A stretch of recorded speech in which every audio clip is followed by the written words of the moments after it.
Hi all, welcome to Learning Now. Chemistry key previous year questions ആണ് ഇന്ന് നമ്മൾ discuss ചെയ്യുന്നത്. അപ്പോൾ first question, efficiency of a Carnot engine depends on the nature of the working substance, does not depend on the nature of the working substance, depends only on the temperature of the source, depends on the temperature of the sink, does not depend on both temperature. അപ്പോൾ Carnot എഞ്ചിന്റെ efficiency ആണ് ചോദിക്കുന്നത്. ഇപ്പൊ A ആണോ B ആണോ C ആണോ D ആണോ? Carnot എഞ്ചിന്റെ എഫിഷ്യൻസി കണ്ടുപിടിക്കുന്നത് eta is equal to 1 minus T2 by T1 എന്നാണ്. Where T1 is the temperature of the source and T2 is the temperature of the sink. അപ്പോൾ T1 T2 സോഴ്സിന്റെയും സിങ്കിന്റെയും ടെമ്പറേച്ചർ ആണ് അവിടെ relate ചെയ്ത് കിടക്കുന്നത്. Hence Carnot efficiency depends only on the temperature of the source and sink and not the working substance. അപ്പോൾ സോഴ്സിന്റെയും സിങ്കിന്റെയും ടെമ്പറേച്ചറിനെ മാത്രമേ depend ചെയ്യുന്നുള്ളൂ, working സബ്സ്റ്റൻസിനെ depend ചെയ്യുന്നില്ല. അപ്പോൾ option B is the correct answer. Does not depend on the nature of working substance. അപ്പോൾ Carnot എഞ്ചിന്റെ efficiency കണ്ടുപിടിക്കുന്ന equation eta is equal to 1 minus T2 by T1. Next question. A cylindrical vessel contains 16 kg of gas at a pressure of 1 atmosphere. A certain amount of gas is taken out and the pressure of gas in the vessel becomes 0.75 atmosphere. The amount of gas taken out is. അതായത് ഒരു cylindrical വെസലിലെ 16 kg of gas pressure of 1 atmosphere പ്രഷറിൽ keep ചെയ്തിട്ടുണ്ട്. A certain amount of gas is taken out. ഈ 16 കിലോഗ്രാമിൽ നിന്ന് ഒരു particular amount ഗ്യാസിനെ പുറത്തേക്ക് എടുക്കുകയാണ്. And the pressure of the gas become 0.75. അപ്പോൾ 1ൽ നിന്ന് പ്രഷർ 0.75 മാറി. അങ്ങനെയാണെങ്കിൽ അവിടെ എടുത്ത ഗ്യാസിന്റെ എമൗണ്ട് ആണ് ചോദിക്കുന്നത്. അപ്പോൾ option A 2.5, option B 4, option C 7.5, option D 8.25, option E 10. അപ്പൊ ഏതാണെന്ന് നോക്കാം. ഇതൊരു പ്രോബ്ലം ആണ്. അപ്പൊ എങ്ങനെ ചെയ്യുന്നു എന്നുള്ളത് നോക്കാം. അപ്പൊ ഇനിഷ്യൽ മാസ് ഓഫ് ഗ്യാസ്, അപ്പൊ നമ്മുടെ കയ്യിൽ ഉണ്ടായിരുന്ന മാസ് 16 ആണ്. അപ്പൊ അവിടെ ഉണ്ടായിരുന്ന പ്രഷർ എന്ന് പറഞ്ഞാൽ 180 atm ആണ്. അപ്പൊ 16 എമൗണ്ട് ഉള്ളപ്പോൾ പ്രഷർ 180. ഫൈനൽ പ്രഷർ 0.75 ആയി. അങ്ങനെയാണെങ്കിൽ since the vessels volume and temperature are constant, അവിടെ വോളിയവും ടെമ്പറേച്ചറും എന്താണ്? കോൺസ്റ്റന്റ് ആണ്. So the remaining mass is proportional to the remaining pressure. അപ്പോൾ അവിടെ വോളിയവും ടെമ്പറേച്ചറും കോൺസ്റ്റന്റ് ആയതുകൊണ്ട് തന്നെ അവിടെ റിമൈനിങ് മാസ് എന്ന് പറയുന്നത് അവിടുത്തെ റിമൈനിങ് പ്രഷറിന് പ്രൊപ്പോർഷണൽ ആയിരിക്കും. സോ നമുക്ക് എങ്ങനെ എഴുതാം? MF is the final mass and mi is the initial mass. MF by mi is equal to PF is the final pressure and PI is the initial pressure. അപ്പോൾ വോളിയവും ടെമ്പറേച്ചറും constant ആയതുകൊണ്ട് തന്നെ ഈ ഒരു രീതിയിൽ നമുക്ക് ഇതിനെ അറേഞ്ച് ചെയ്ത് എഴുതാം. നമുക്ക് കണ്ടുപിടിക്കേണ്ടത് ഇവിടുന്ന് ആരാണ്? MF ആണ്. MF is equal to mi into PF by PI. mi is equal to 16, PF by PI is equal to 0.75. okay, is equal to 12 kilogram. 12 kilogram എന്ന് കിട്ടി. അങ്ങനെയാണെങ്കിൽ അതല്ല ആൻസർ വരുന്നത്. എമൗണ്ട് ഓഫ് ഗ്യാസ് ടേക്കൺ ആണ്. അപ്പോൾ full ഉണ്ടായിരുന്നത് 16, അതിൽ നിന്ന് 12 മൈനസ് ചെയ്യുക 4 കിലോഗ്രാം. ഓക്കെ, അപ്പോൾ ഇതാണ് ഇവിടുത്തെ ഇക്വേഷൻ. ഈ ഇക്വേഷൻ കിട്ടിക്കഴിഞ്ഞാൽ നമുക്ക് വ്യക്തമായിട്ട് നമുക്ക് MF റിമൂവ് ചെയ്ത ഗ്യാസിന്റെ എമൗണ്ട് കണ്ടുപിടിക്കാനായിട്ട് പറ്റും. അപ്പോൾ so answer is option B 4 kilogram. Okay. Then third question is the number of degrees of freedom for monoatomic gas molecule is. Monoatomic gas molecules ന്റെ number of degrees of freedom കണ്ടുപിടിക്കുന്ന equation അത് വെച്ചിട്ട് ആ ഒരു degrees of freedom ആണ് ചോദിച്ചിരിക്കുന്നത്. Option A3, B4, C5, D7, E1. അപ്പോൾ നോക്കാം.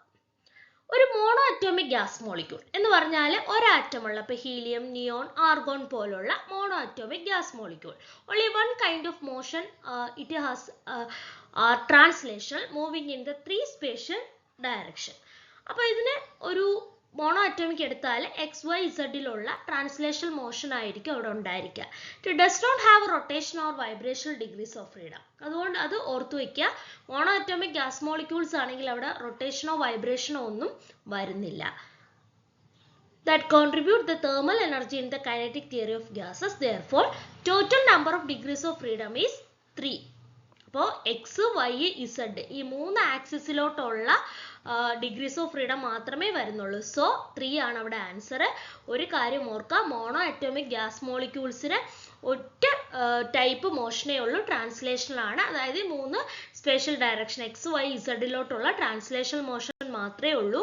അവർക്ക് റൊട്ടേഷൻ ഇല്ല, vibration ഇല്ല. So the answer is 3 in the case of monoatomic gas molecule. Okay. Fourth question. Pick out the incorrect statement. ഇപ്പോൾ കുറച്ച് സ്റ്റേറ്റ്മെന്റ് കൊടുത്തിട്ടുണ്ട്, അതിനകത്ത് ഇൻകറക്റ്റ് സ്റ്റേറ്റ്മെന്റ് കണ്ടുപിടിക്കാം. Internal energy of an ideal gas depends only on its temperature. ഒരു ideal ഗ്യാസിന്റെ internal energy അതിന്റെ ടെമ്പറേച്ചറിനെ മാത്രമാണ് depend ചെയ്യുന്നത്. B, change in internal energy in a cyclic process is not zero. ഒരു സൈക്ലിക് പ്രോസസ് എന്ന് പറഞ്ഞാൽ ഒരിടത്ത് തുടങ്ങി അവിടെ തന്നെ വന്ന് അവസാനിക്കുന്ന പ്രോസസ്സ്. അവിടുത്തെ change in internal energy zero അല്ല. Then C, change in internal energy of a gas depends only on its initial and final state. ഒരു ഗ്യാസിന്റെ ചേഞ്ച് ഇൻ ഇന്റേണൽ എനർജി അതിന്റെ ഇനിഷ്യൽ സ്റ്റേറ്റിനെയും ഫൈനൽ സ്റ്റേറ്റിനെയും മാത്രമാണ് ഡിപ്പെൻഡ് ചെയ്യുന്നത്. D, internal energy depends upon states of matter. ഒരു internal energy states of മാറ്ററിനെ depend ചെയ്യുന്നുണ്ട്. ഈ change in the internal energy in a cyclic process is zero. ഒരു നേരത്തെ പറഞ്ഞതിന്റെ ബിയുടെ ജസ്റ്റ് ഓപ്പോസിറ്റ്, സൈക്ലിക് പ്രോസസ്സിന്റെ ഇന്റേണൽ എനർജി സീറോ അല്ല. അപ്പൊ ഈ ഒരു 4 സ്റ്റേറ്റ്മെന്റിൽ ഇൻകറക്റ്റ് ആയിട്ടുള്ള ഒരു സ്റ്റേറ്റ്മെന്റ് ഉണ്ട്, അത് ഏതെന്നാണ് നോക്കേണ്ടത്. ഓക്കെ, അപ്പൊ നമുക്ക് ഓരോന്നും നോക്കിയിട്ട് അത് കറക്റ്റ് ആണോ അല്ലേ എന്ന് നമുക്ക് നോക്കാം. ആൻസേഴ്സ് നോക്കാം. First one is internal energy of an ideal gas depends only on its temperature. First statement ആണ്. ഒരു ഐഡിയൽ ഗ്യാസിന്റെ ഇന്റേണൽ എനർജി അതിന്റെ ടെമ്പറേച്ചറിനെ മാത്രമേ ഡിപ്പെൻഡ് ചെയ്യുന്നുള്ളൂ. അതൊരു ട്രൂ ആയിട്ടുള്ള സ്റ്റേറ്റ്മെന്റ് ആണ്. കാരണം ഒരു ഐഡിയൽ ഗ്യാസ് എടുത്തു കഴിഞ്ഞാൽ അതിന്റെ ഇന്റേണൽ എനർജി അതിന്റെ വോളിയത്തിനെയും പ്രഷറിനെയും എന്ത് ചെയ്യുന്നില്ല, പ്യുവർലി ഒരു ഡിപ്പെൻഡ് ചെയ്യുന്നില്ല. It is a purely a function of temperature. ടെമ്പറേച്ചറിന്റെ മാത്രം ഒരു ഫങ്ഷൻ ആണ് ഒരു ഐഡിയൽ ഗ്യാസിന്റെ internal energy. Then B statement, change in the internal energy in a cyclic process is not zero. ഒരു സൈക്ലിക് പ്രോസസ്സിലെ change in internal energy zero അല്ല, അത് ഫാൾസ് ആണ്. അതായത് ഒരു സൈക്ലിക് പ്രോസസ് എടുത്തു കഴിഞ്ഞാൽ ഒരു നേരത്തെ പറഞ്ഞതുപോലെ ഒരു ഇനിഷ്യൽ സ്റ്റേജ് തുടങ്ങിയിട്ട് തിരിച്ചത് ആ സ്റ്റേജിൽ തന്നെ വരുന്നുണ്ട്. Internal energy is A state function. Internal energy എന്താണ്, സ്റ്റേറ്റ് ഫംഗ്ഷൻ ആണ്. അതുകൊണ്ട് തന്നെ ഡെൽറ്റ യു അവിടെ എന്താണ്, സീറോയാണ്. ഓക്കെ, അപ്പൊ ഒരു സൈക്ലിക് പ്രോസസ് എന്ന് പറഞ്ഞു കഴിഞ്ഞാൽ ഒരു സ്ഥലത്ത് തുടങ്ങി ആ സ്ഥലത്ത് തന്നെ എന്ത് ചെയ്യുന്നത്, അവസാനിക്കുന്നതാണ്. അപ്പൊ അതെന്താണ്, ഒരു സ്റ്റേറ്റ് ഫംഗ്ഷൻ ആണ്. അതായത് ഒരു സ്റ്റേറ്റ് ഫംഗ്ഷൻ എന്ന് പറഞ്ഞാൽ ഒരു സബ്സ്റ്റൻസിന് സ്റ്റേറ്റിനെ ഡിപ്പെൻഡ് ചെയ്തിരിക്കുന്ന ഫംഗ്ഷൻ ആണ്. അതുകൊണ്ട് തന്നെ അവിടെ ഇന്റേണൽ എനർജി എന്തായിരിക്കത്തില്ല, സീറോ അല്ലാതിരിക്കത്തില്ല. സോ അവിടെ internal energy delta U is equal to zero ആണ്. അപ്പൊ ഇതാണ് ഫോൾസ്. എന്നാലും നമുക്ക് ബാക്കി സ്റ്റേറ്റ്മെന്റുകളിലൂടെ നോക്കാം. Change in the internal energy of a gas depend only on it initial and final state. അത് കറക്റ്റ് ആണ്. ഇന്റേണൽ എനർജി ഒരു സ്റ്റേറ്റ് ഫംഗ്ഷൻ ആണ്. സോ ഒരു സ്റ്റേറ്റ് ഫംഗ്ഷൻ എന്ന് പറഞ്ഞാൽ അതിന്റെ ഇനിഷ്യൽ സ്റ്റേറ്റിനെയും ഫംഗ്ഷൻ സ്റ്റേറ്റിനെയും ആണ് എന്ത് ചെയ്യുന്നത്, ഡിപ്പെൻഡ് ചെയ്യുന്ന, പാത്തിനെ അല്ല. അത് പാത്ത് ഫംഗ്ഷൻ ആണ്. അപ്പൊ അതുകൊണ്ട് അതും കറക്റ്റ് ആണ്. Then internal energy depends upon states of matter. States of matter ഏതൊക്കെയാ, സോളിഡ്, ലിക്വിഡ്, ഗ്യാസ്. അത് ഇന്റേണൽ എനർജി വേരി ചെയ്യുന്നുണ്ട്. സോളിഡിനുള്ളതായിരിക്കത്തില്ല ലിക്വിഡിന്, ലിക്വിഡിനുള്ളതായിരിക്കത്തില്ല ഗ്യാസിന്. നമുക്കറിയാം മോളിക്യൂൾസിന്റെ അറേഞ്ച്മെന്റിലും ഒക്കെ വ്യത്യാസമുണ്ട്. ദെൻ ലാസ്റ്റ് മറ്റേ ബി തെറ്റ് ആയതുകൊണ്ട് തന്നെ ലാസ്റ്റ് നമുക്ക് കറക്റ്റ് ആണെന്നറിയാം. Change in internal energy in a cyclic process is zero. അത് ട്രൂ ആണ്. ബിയിൽ അത് എക്സ്പ്ലെയിൻ ചെയ്തിട്ടുണ്ട്. അപ്പൊ ആ തന്നിരിക്കുന്ന 4 സ്റ്റേറ്റ്മെന്റിൽ തെറ്റ് ഏതാണ്, ഓപ്ഷൻ ബി ആണ്. ആ ഒരു സൈക്ലിക് പ്രോസസ് എടുത്തു കഴിഞ്ഞാൽ ഇന്റേണൽ എനർജി സീറോ അല്ല എന്ന് പറയുന്നത് ഒരു ഫോൾസ് സ്റ്റേറ്റ്മെന്റ് ആണ്. In a cyclic process the internal energy delta U is equal to zero. Okay, then fifth question again ഒരു ഇൻകറക്റ്റ് സ്റ്റേറ്റ്മെന്റ് ആണ്. Pick out the incorrect statement from the following in photoelectric phenomena. Photoelectric phenomena ആയിട്ട് ബന്ധമുള്ള ഒരു 4-5 സ്റ്റേറ്റ്മെന്റുകളാണ് കൊടുത്തിരിക്കുന്നത്. The value of stopping potential in the same for radiations of all frequency. Stopping potential എല്ലാ frequencyയിലും stopping potentialന്റെ values same ആണ്. B. The stopping potential is more negative for the incident radiation of higher frequency. Higher frequency incident radiation stopping potential more negative ആണ്. The value of saturation current depend on the intensity of incident radiation. The value of saturation current is independent of frequency of incident radiation. The emission of electron is instantaneous. ഇങ്ങനെ ഒരു 5 statement കൊടുത്തിട്ടുണ്ട്. ഇതെല്ലാം photo electric ഫിനോമിനയായിട്ട് regard ചെയ്തിട്ടുള്ള സ്റ്റേറ്റ്മെന്റുകളാണ്. ഇതിലേതാണ് incorrect? Okay, first is the value of stopping potential is same for all radiations of all frequency. First option ആണ് incorrect. അത് എന്താണ്? The stopping potential Vs depends on the energy of incident photon. അതായത് E is equal to h nu എന്നാണ്. അപ്പോൾ incident ചെയ്യുന്ന ഫോട്ടോൺസിനെ അനുസരിച്ചാണ് അവിടുത്തെ stopping potential വരുന്നത്. Higher frequency, higher photon energy, higher stopping potential. അതായത് വന്നു വീഴുന്ന ഇലക്ട്രോൺസിന്റെ ഫ്രീക്വൻസി കൂടുതലാണെങ്കിൽ അവിടുത്തെ സ്റ്റോപ്പിംഗ് പൊട്ടൻഷ്യലും എന്തായിരിക്കും? കൂടുതലായിരിക്കും. അപ്പോൾ ഈ പറഞ്ഞ സ്റ്റേറ്റ്മെന്റ് തെറ്റാണ്. The value of stopping potential is same for all radiations of all frequency എന്ന് പറയുന്നത് തെറ്റാണ്. വന്നു വീഴുന്ന ഫോട്ടോൺസിന്റെ എനർജി അനുസരിച്ചിരിക്കും, ഫ്രീക്വൻസി അനുസരിച്ചിരിക്കും അവിടുത്തെ സ്റ്റോപ്പിംഗ് പൊട്ടൻഷ്യലിന്റെ value. B. Stopping potential is more negative for incident radiation of higher frequency. അത് കറക്റ്റ് ആണ്. നേരത്തെ പറഞ്ഞതുപോലെ തന്നെ ഫ്രീക്വൻസി കൂടുന്നതനുസരിച്ച് ഫോട്ടോൺസിന്റെ എനർജി കൂടും. So electrons have more kinetic energy, more negative stopping potential need to stop them. അപ്പോൾ അവരെ സ്റ്റോപ്പ് ചെയ്യണമെങ്കിൽ, സ്റ്റോപ്പിംഗ് പൊട്ടൻഷ്യൽ എന്ന് പറയുമ്പോൾ അവരെ സ്റ്റോപ്പ് ചെയ്യേണ്ടതാണല്ലോ, ആ ഒരു പൊട്ടൻഷ്യൽ ആണല്ലോ. അപ്പോൾ സ്റ്റോപ്പ് ചെയ്യണമെങ്കിൽ ഒരുപാട് നെഗറ്റീവ് പൊട്ടൻഷ്യൽ ആഡ് ചെയ്ത് കൊടുക്കണം. അപ്പോൾ അത് കറക്റ്റ് ആണ്. Then C. The value of saturation current depend on the intensity of incident radiation. അതും കറക്റ്റ് ആണ്. ഇന്റൻസിറ്റി കൂടുമ്പോൾ ഒത്തിരി ഫോട്ടോൺസ് ഉണ്ടാവും. More electrons emitted per second, high is the saturation current. Saturation current കൂടുതലായിരിക്കും. Then D. Value of saturation current is independent of frequency of incident radiation. അതും true ആണ്. As long as the frequency is above the threshold frequency, saturation current depends on the number of photons. അപ്പോൾ saturation current നമ്പറിനെയാണ് depend ചെയ്യുന്നത്, frequency അല്ല. Okay, അപ്പോൾ ഫ്രീക്വൻസിക്ക് independent ആണ്, number of പ്രോട്ടോൺസിനാണ് dependent ആയിട്ട് വരുന്നത്. ഏത്? Saturation current.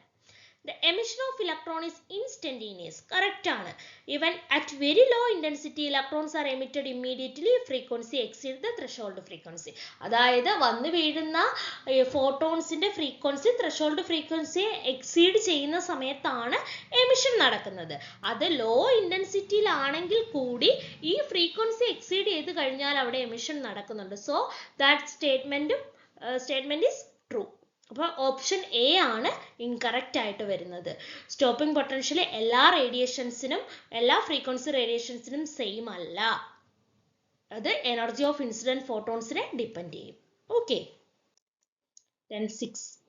If be the wavelength of any electromagnetic radiation, the de Broglie wavelength of this quantum photon is. അപ്പോൾ de Broglie wavelength ആണ് ചോദിച്ചിരിക്കുന്നത്. λ/4, λ/2, 2λ, 3λ/4. If lambda is the wavelength of an electromagnetic radiation, ഒരു electromagnetic radiationന്റെ wavelength lambda ആയിട്ട് എടുത്തു കഴിഞ്ഞാൽ momentum P is equal to h by lambda. h is the Planck's constant. അപ്പോൾ അവിടെ നമുക്ക് de Broglie wavelength കണ്ടുപിടിക്കാനുള്ള equation lambda is equal to h by p. അപ്പോൾ നമ്മുടെ ഫസ്റ്റ് ഇക്വേഷനിൽ നമുക്ക് h by lambda എന്ന് കൊടുക്കുക. h by p ക്ക് പകരം h by lambda. ഈ ഇക്വേഷൻ ഇങ്ങോട്ട് സബ്സ്റ്റിറ്റ്യൂട്ട് ചെയ്യുക. സോ h വെച്ചും വെട്ടിപ്പോവും, is equal to lambda. Okay, അപ്പോൾ ആൻസർ ഓപ്ഷൻ ബി lambda. ഇതൊരു സിമ്പിൾ ആയിട്ടുള്ള ഒരു ക്വസ്റ്റ്യൻ ആണ്. Okay. 7th question. The greatest wavelength of the radiation that will ionize unexcited hydrogen atom is 1820 angstrom, 450 angstrom, 910 angstrom, 700 angstrom, 1400 angstrom. ഇപ്പോൾ greatest wavelength of the radiation that will ionise unexcited hydrogen atom. Unexcited ആയിട്ടുള്ള hydrogen ആറ്റത്തിനെ ionise ചെയ്യാൻ പറ്റുന്ന റേഡിയേഷന്റെ greatest wave length ആണ് ചോദിച്ചിരിക്കുന്നത്. അപ്പോൾ അൺഎക്സൈറ്റഡ് എന്ന് പറയുമ്പോൾ ഗ്രൗണ്ട് സ്റ്റേറ്റിലുള്ള ഹൈഡ്രജൻ ആറ്റം ആണ്. അതായത് ionisation means transition from 1 to infinity. Okay, അപ്പോൾ അവിടുത്തെ അയണൈസേഷൻ എന്ന് പറയുമ്പോഴത്തേക്കിന് 1-ൽ നിന്ന് ഇൻഫിനിറ്റിയിലേക്ക് പോകും. Using Rydberg formula 1/λ is equal to r/1/n² minus 1/n1² എന്നാണുള്ളതാണ് നമ്മൾ ഹൈഡ്രജൻ സ്പെക്ട്രത്തിലൊക്കെ പഠിച്ചിട്ടുള്ള ഇക്വേഷൻ ആണ് റെഡ്ബർഗ് ഫോർമുല അനുസരിച്ചിട്ടുള്ള ഇക്വേഷൻ. അപ്പോൾ അതിൽ നമുക്ക് 1/λ is equal to r into 1/1² minus 1/∞² is equal to r. അതിൽ നിന്ന് λ is equal to 1/r എന്ന് പറയുന്ന ഒരു ഇക്വേഷനിലേക്ക് നമുക്ക് എത്താം.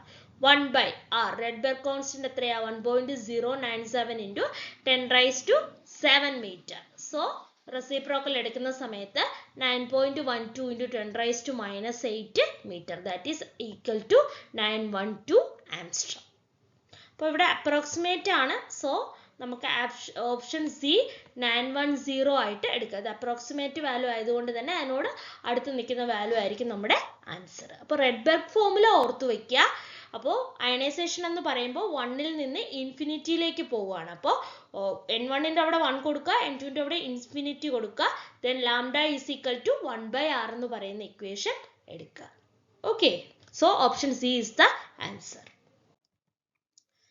Then 8th question. The density of 3 molar aqueous solution of a solute X is 1.86 gram ml raised to -1. The molality of the solution is. അപ്പോൾ molality ആണ് കണ്ടുപിടിക്കാനുള്ളത്. അപ്പോൾ ഡെൻസിറ്റി തന്നിട്ടുണ്ട്, നമുക്ക് molality കണ്ടുപിടിക്കണം. ഓക്കെ, അപ്പോൾ molality ഒക്കെ നമ്മൾ പഠിച്ചിട്ടുള്ള വളരെ ഇമ്പോർട്ടൻ്റ് ആണ്. molality എന്ന് പറഞ്ഞു കഴിഞ്ഞാൽ total moles of A solute containing in A kilogram of A solvent ആണ് molality. അപ്പോൾ അതാണ് കണ്ടുപിടിക്കേണ്ടത്. അപ്പോൾ നമുക്ക് ഇക്വേഷൻ നോക്കാം. നമുക്ക് molality തന്നിട്ടുണ്ട്, 3 മോളാർ ആണ് അവിടുത്തെ ആ കോൺസെൻട്രേഷൻ തന്നിട്ടുണ്ട്, ഡെൻസിറ്റി തന്നിട്ടുണ്ട്. ഓക്കെ, മോളാർ മാസ് എത്രയാണ്? 120 ആണ്. എത്രയാണ്? 120. Then mass is equal to density is equal to mass by volume. So mass is equal to density into volume. 1 liter ആണ് 1.86 into 1000, that is 1860 gram. Moles of solute in 1 liter is equal to mass, given mass by gram molecular mass, that is equal to 3 mole. That is equal to mass of solute is equal to 3 into 120. അതായത് moles of solute into molar mass of the solute, that is equal to 3 into 120, that is 360. അപ്പോൾ 360 കിട്ടി നമുക്ക്. ഇനി mass of solvent കണ്ടുപിടിക്കണം. Total mass എന്ന് പറയുന്നത് 1860 ആണ് സൊല്യൂഷന്റെ mass. അതിൽ നിന്ന് സൊല്യൂട്ടിന്റെ മാസ് കണ്ടുപിടിച്ചു കഴിഞ്ഞാൽ നമുക്ക് സോൾവെന്റിന്റെ മാസ് കിട്ടും. അപ്പോൾ 1.5 എന്ന് കിട്ടി. ഇനി ഡയറക്റ്റ് നമ്മൾ എന്ത് ചെയ്യുക? മൊളാലിറ്റി കണ്ടുപിടിക്കുക. Moles of solute divided by kilogram of solvent, that is 3/1.5, it is equal to 2 molar. അപ്പോൾ ഡെൻസിറ്റി തന്നു കഴിഞ്ഞാൽ ആദ്യം നമ്മൾ മാസ് ഓഫ് സൊല്യൂഷൻ കണ്ടുപിടിക്കുക, മോൾസ് ഓഫ് സൊല്യൂട്ട് കണ്ടുപിടിക്കുക, ദെൻ മാസ് ഓഫ് സൊല്യൂട്ട് കണ്ടുപിടിക്കുക. അതിൽ നിന്ന് സൊല്യൂഷനിൽ നിന്ന് സൊല്യൂട്ടിന്റെ മാസ് കുറയ്ക്കുമ്പോൾ നമുക്ക് സോൾവെന്റ് കിട്ടും. അത് വെച്ചിട്ട് നമുക്ക് മൊളാലിറ്റി കണ്ടുപിടിക്കാം. So option C 2 molar is the answer. Okay.